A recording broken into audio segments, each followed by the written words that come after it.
I cannot believe I almost sat down to film without earrings in my ears. I don't think I've ever uploaded a video to this channel without some sort of earrings in my ears. Anyway, let's get to the point of the video. It is emergency review time. This right here is the KVD Beauty Good Apple Concealer. Now for context, I do just want to throw this out there. I hated the Good Apple foundation balm or whatever that stuff was that came in that compact. I tried to love it. I tried it in every which way, and sadly, it just did not work for me. However, when I saw this concealer, I was very intrigued from the packaging to the applicator to the way that it was described. I just really felt like this might be a really awesome concealer and a really good product. I'm going to start off with my first beef here, and that is with the shade selection. I picked mine out in the shade Light 105. I was on the Ulta website ordering this, and this is kind of my fault. I probably should have purchased this in store. However, when this did launch, I did check for a few days before I ordered it to see if it would be available at any of the stores near me. No Sephora's and no Ulta's had this in stock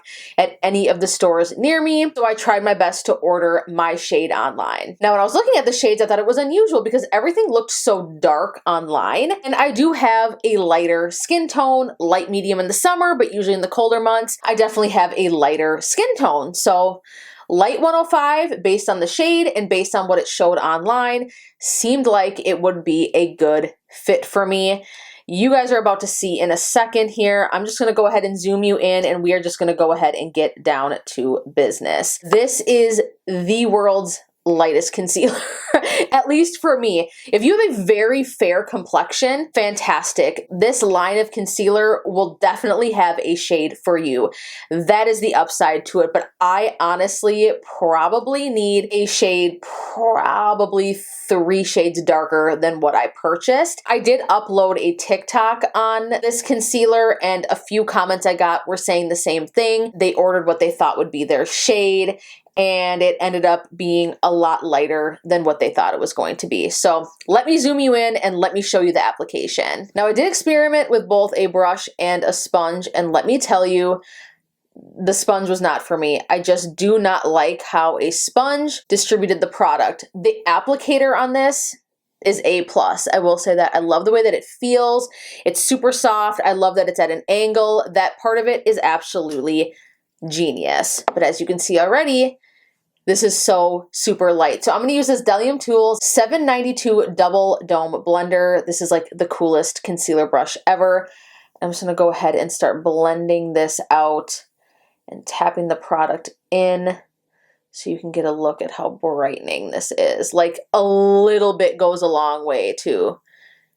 You do not need a lot of product. I do think that you do have to work fast. When I tried this product yesterday, hated it after the dry down.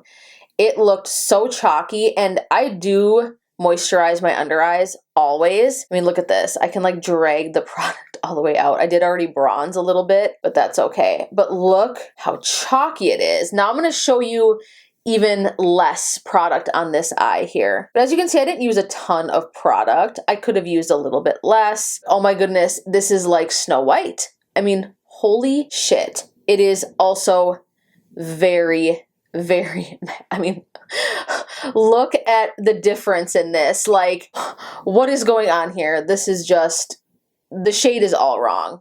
But besides the shade, that's not the point we're getting at here. It's just how horrendous this looks on the under eyes. So let's take a break. I'm going to pop over to the other eye. We're going to let this sit, and I'm going to use even less product. So I'm going to do a little dot here, a little dot here, and a little dot here. So as you can see, way less product. I'm going to stick with my brush, and I'm just going to tap that in. Just don't know what was going on with the shades when they developed this. As you can see, like, I'm already having a hard time blending it out. This might be one of those formulas where you do need to use a sponge, but I just don't like the application with a sponge. It's even worse. That's why I'm not even bothering to show you guys. Like, the sponge application is just garbage. Like, it picks up so much of the product because the product is so dry that you end up like getting weird splotchy results from the sponge. Like, it just looks so strange. Also, as you can see, it really didn't do that good of a job of concealing any of my under eye darkness or anything like that. I don't have exceptionally dark under eyes, but because the shade is all wrong, I do think it is exaggerating it even a bit. But this is supposed to be, at least from the impression that I got, a full coverage concealer. Let's zoom in even more. And I'm going to tap this in here and have you guys take a look at just like when I go like this, you can just see every like crinkle on my under eye. It is just so drying and just so incredibly chalky. Oh my God, I mean, this is just exaggerating everything. It's breaking up. It just looks thick, and I didn't have any foundation or anything up on my under eyes at all. Like I purposely left my eyes a blank canvas so I could give the concealer a fair shot. I mean, it's already settling into every crease.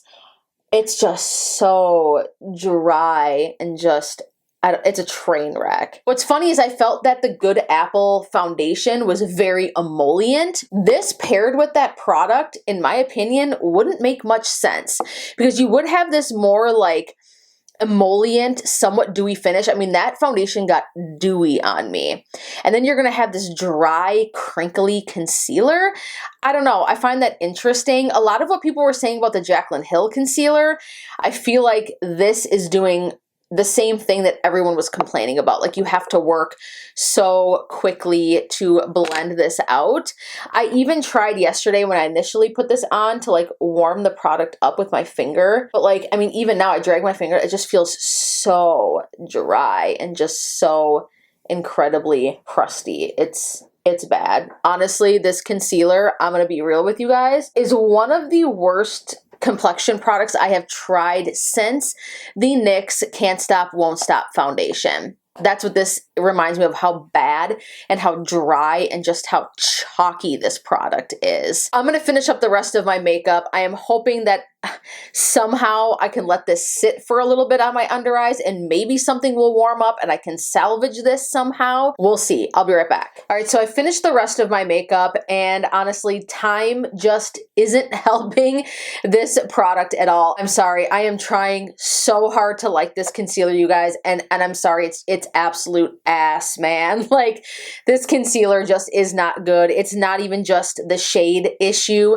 Obviously, like I said, this is way too bright for me, but oh my God, like honestly, I don't think my under eyes have ever looked this dry and crusty and just overall really fucking terrible. Sometimes products just don't work, you know, and this isn't the funnest type of review to make. I get way more excited sharing with you guys products that are just so incredibly good. Nothing excites me more, but with the good comes the bad, and this unfortunately is the bad. I just cannot recommend the KVD Beauty Good Apple Concealer if you have dry under eyes, if you have more mature skin, if you tend to have texture to your skin. I just do not recommend this. The only person I can see benefiting from a product like this is somebody who has very young skin, very tight, plump under eyes. You may be able to get away with something like this. Maybe if you have more oily skin, well-balanced skin, anything outside of that, this is gonna fuck your whole game up and it's gonna ruin your makeup. Like, I look so powdery and dry under here that I literally went back in with my bronzer and like tried to put some on my under eyes. Like imagine putting bronzer on your under eyes, and I actually put like a little bit of highlight under here too because I was like, we're looking thirsty. We are thirsty. The skin is looking dry. It's giving corpse. Like it really, really is like just not good. And the other note I want to make, I know that it is not ideal to prime your eyes with a concealer. I know that doesn't work for everybody because it's not going to prevent creasing and all that stuff. But I did use this as my shadow primer and it didn't really work that well either because when I was putting down matte shadow on my eyes, it made my eyes look so dry and crusty butthole vibes, like just not good. So if you are any of the things that I mentioned as far as dry, mature, if your skin just isn't perfect, nonetheless, I just don't recommend this. If you tried this product and you love it, please comment down below. I would love to hear your thoughts on this. I would like to know your experience with trying to find your shade. Did you order it online?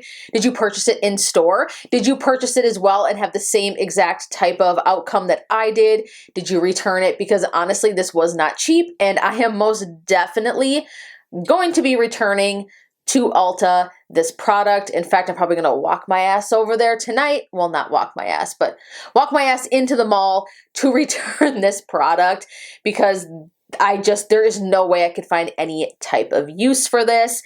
Sad day, but let me tell you, there are so many other products out there and so many other products that are just really freaking good. Give this video a huge thumbs up if you found it helpful. I don't know what this is, why I do this all the time. I'm Italian. I talk with my hands a lot. Cut me some slack. But hit the like button. If this video was helpful to you, hit the like button if you liked it. And you know what?